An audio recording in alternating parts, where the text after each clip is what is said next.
Download this code from codegive.com, link in the description below. OK, let's dive into the world of confusions compilation, a creative technique often employed in assembly language programming.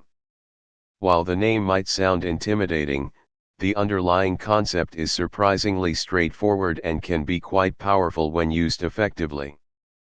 What is confusions compilation? Confusions compilation, also sometimes referred to as obfuscated assembly, is a programming style where the assembly code is intentionally written in a way that's difficult for humans to understand at a glance. The goal is to make the code less readable and more resistant to reverse engineering. It's not meant to make the code unexecutable or incorrect, but rather to hide the intent and logic of the program from prying eyes. Why use confusions compilation? There are several reasons why a programmer might choose to use confusions compilation.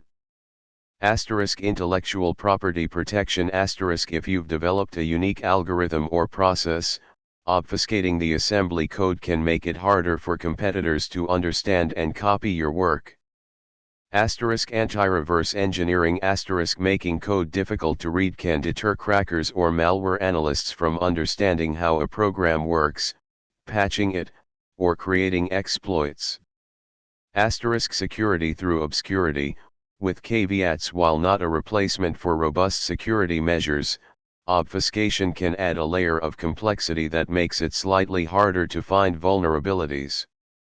However, never rely solely on obfuscation for security. Challenge and fun. Some programmers simply enjoy the challenge of creating highly obfuscated code. It's a form of code golf, where the goal is to achieve a specific task with the most convoluted or cryptic code possible.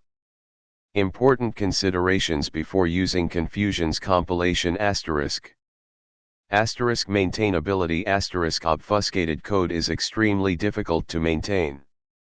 If you need to modify or debug the code later, you'll spend significantly more time understanding your own work. Performance. Some obfuscation techniques can introduce performance overhead. Be mindful of the impact on execution speed, especially in performance-critical applications. Legality. In some jurisdictions, there might be legal restrictions on obfuscating code, particularly if it's used to conceal malicious activity or circumvent copyright protection mechanisms. Security is not obscurity. As mentioned earlier, obfuscation is not a substitute for sound security practices, input validation, proper authentication, secure algorithms, etc. A determined attacker can eventually reverse engineer obfuscated code. It raises the bar, but it doesn't make it impenetrable. Techniques used in confusions compilation. Here are some common techniques used to obfuscate assembly code. 1. Renaming registers and variables. Instead of using meaningful register names like counter, data_ptr, or result, use arbitrary names like R1, R2, R3, etc. This makes it harder to infer the purpose of the registers. Similarly, replace meaningful variable names with single letter or nonsensical names. 2. Inserting no operation, NOP, instructions. Insert NOP, no operation, instructions randomly throughout the code. These instructions do nothing but consume CPU cycles, making the code longer and harder to follow. 3. Using indirect jumps and calls. Instead of directly jumping or calling a specific address, load the address into a register and then use an indirect jump/call. This makes it harder to trace the control flow of the program. This can also be used with calculated offsets. Instead of a simple offset target_label, you could have offset target_label plus some complex calculation to further obscure where the code is jumping to. 4. Using self-modifying code, with extreme caution. This is an advanced and dangerous technique where the code modifies itself during execution. It makes the code very difficult to understand because the instructions are changing on the fly. Warning: self-modifying code is prone to errors and can make debugging extremely difficult. Modern operating systems often have security features that prevent or restrict self-modifying code due to its association with malware. Example, highly simplified and illustrative, don't actually use this directly in production code. In this example, the modify_me section initially contains the bytes that represent the ADDEX1 instruction. The code then modifies the third byte of that instruction, which is the immediate value, to change it to ADDEX2. This is extremely fragile and requires careful attention to instruction encoding. 5. Splitting instructions Instead of using a single instruction to perform an operation, split it into multiple, less obvious instructions. For example, instead of ADDEX5, you could do. While it accomplishes the same thing, it's less direct and harder to understand at a glance. 6. Using stack manipulation Push values onto the stack, pop them off, and manipulate the stack pointer to create seemingly random data flows. Push function arguments onto the stack in a non-standard order. Allocate more space on the stack than is actually needed.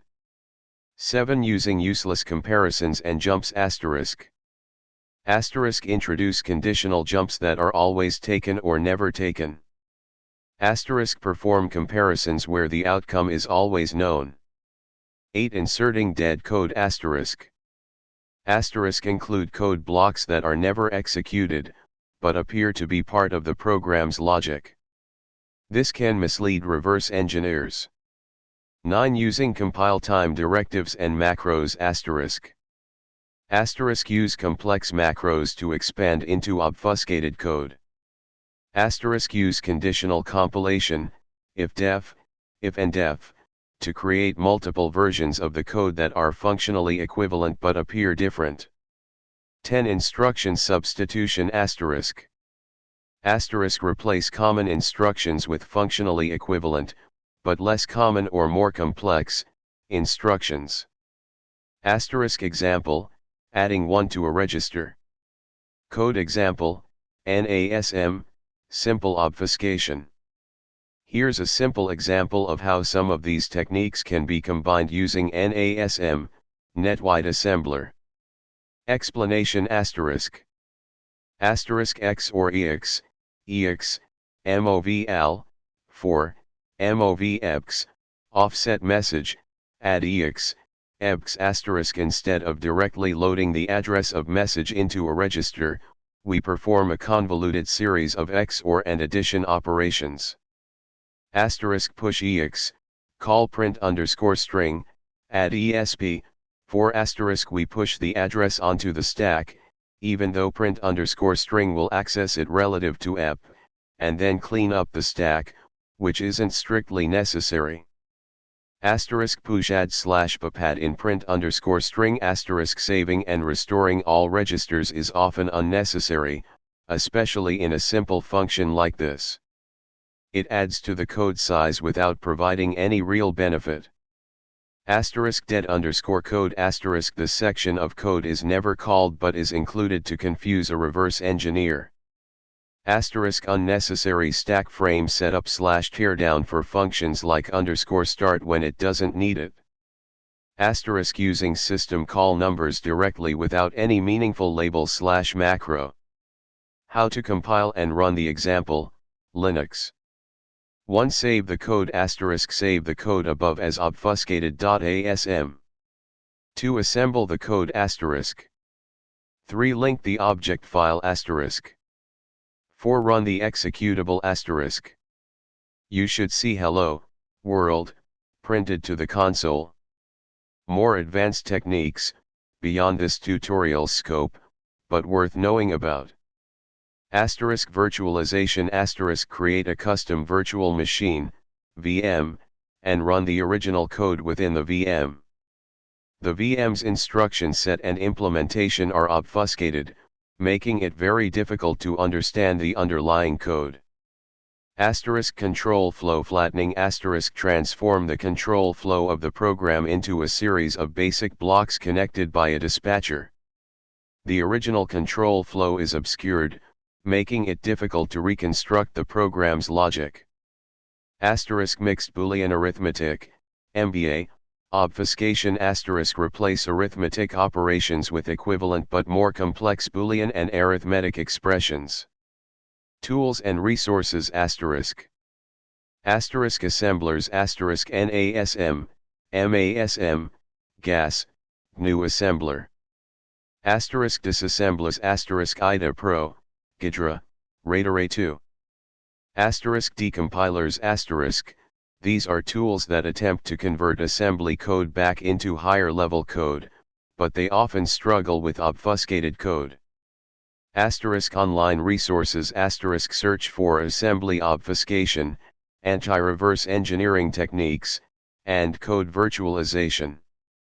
Conclusion Confusion's compilation is a powerful technique for making assembly code harder to understand, but it comes with significant drawbacks in terms of maintainability, performance, and potential security risks. Use it sparingly and only when the benefits outweigh the costs. Remember that obfuscation is just one layer of defense and should not be relied upon as the sole means of protecting your intellectual property or securing your applications. A determined attacker can eventually overcome obfuscation with enough time and effort. Focus on writing clean, well-structured, and secure code first, and only consider obfuscation as a secondary measure if absolutely necessary. Experiment, learn, and understand the trade-offs involved.